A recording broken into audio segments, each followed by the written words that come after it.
இந்தோனேஷியாவில் கைது செய்யப்பட்ட மும்பை நிழல் உலக தாதா சோட்டா ராஜனை இந்தியா கொண்டு வருவதற்கான ஏற்பாடுகள் தீவிரமடைந்துள்ளன. கைது செய்யப்பட்ட போது அவர் காவல்துறையில் தெரிவித்த தகவல்கள் பற்றி தாய்லாந்தில் உள்ள நமது செய்தியாளர் சார்லஸிடம் கேட்டறிவோம். சார்லஸ், மும்பை நிழல் உலக தாதா சோட்டா ராஜனை இந்தியா கொண்டு வருவதற்கான ஏற்பாடுகள் எந்த நிலையில் உள்ளன? மும்தாஜ், அதாவது முக்கியமாக தற்போது சோட்டாராஜன் பாலியில் உள்ள சிறையில அனைத்து சிறைவாசிகளோட அவர் அடைக்கப்பட்டிருக்காரு. 6 மாதத்துக்கு முன்னதாகவே சோட்டாராஜன் மும்பை போலீசாரிடம் தகவல் கொடுத்து நான் சரணடைய போவதாக அவர் தெரிவிச்சிருக்காரு. அந்த தகவல் இப்ப தற்போது வெளியாகியுள்ளது. அந்த தகவலை இப்ப தற்போது உறுதிப்படுத்தியிருக்காங்க. ஆனால் மும்பை போலீசார் அதனை கண்டுகொள்ளவில்லை என்று சோட்டாராஜனே அந்த தகவலை பதிவு செய்திருக்காரு. அந்த தகவல் ஆனால் உறுதி செய்யப்படவில்லை.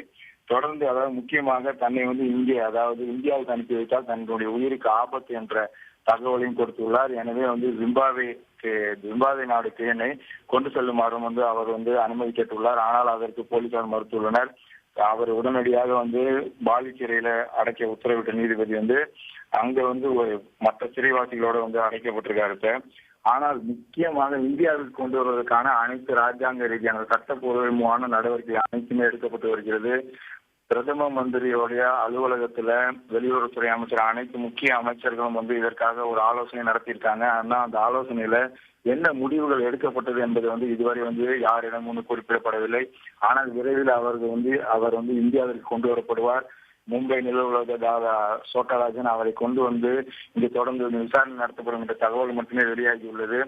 இது மட்டும் இல்லாமல் ஏற்கனவே நான் குறிப்பிட்டது போல 6 மாதத்துக்கு முன்பாக அவர் சரணடைய தெரிவித்த பொழுது தாவூத், அதாவது இவருக்கும் இவருடைய பழைய கூட்டாளி மற்றும் நண்பரான தாவூத் இப்ராஹிம் இவர்களுக்கும் எந்தவித நெருங்கியமான எந்த தொடர்பும் இல்லை என்று மும்பை போலீசார் ஒரு தகவலை சொல்லியதாக மட்டுமே இப்ப தகவல் வெளியாகியுள்ளது. மும்தாஜ்.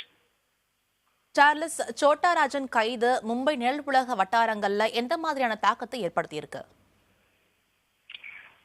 முக்கியமாக இன்று கூட செய்தியாளர்கள், அதாவது பாலி சிறையில் அடைப்பதற்கு முன்னதாக சோட்டாராஜனிடம் செய்தியாளர்கள் மற்றும் ஊடகத்துறையினர் அனைவருமே அவரிடம் இது தொடர்பாக கேள்விகள் எழுப்பினர். அந்த கேள்விகளை அவர்கள் அதுக்கு உரிய பதிலும் அளிக்கவில்லை. அது மட்டும் இல்லாமல் இவர் தொடர்பான மும்பை தொடர் குண்டு வெடிப்பு வழக்கு, அது மட்டும் இல்லாமல் கொலை குற்றம் 1993 சந்தேகத்திற்கு, அதாவது தன்னை யாரும் காட்டி கொடுத்து விடுவார்களோ என்று சந்தேகப்படக்கூடிய நபர்களை தொடர்ந்து அவர் கொலை செய்துள்ளார் என்பது ஒரு தகவல் நேற்றே நாம் பதிவு செய்திருந்தோம். அது இப்போ உறுதிப்படுத்தப்பட்டுள்ளது. தொடர்ந்து அதற்கான விசாரணைகளையும் பின்பு நடத்தப்படும்.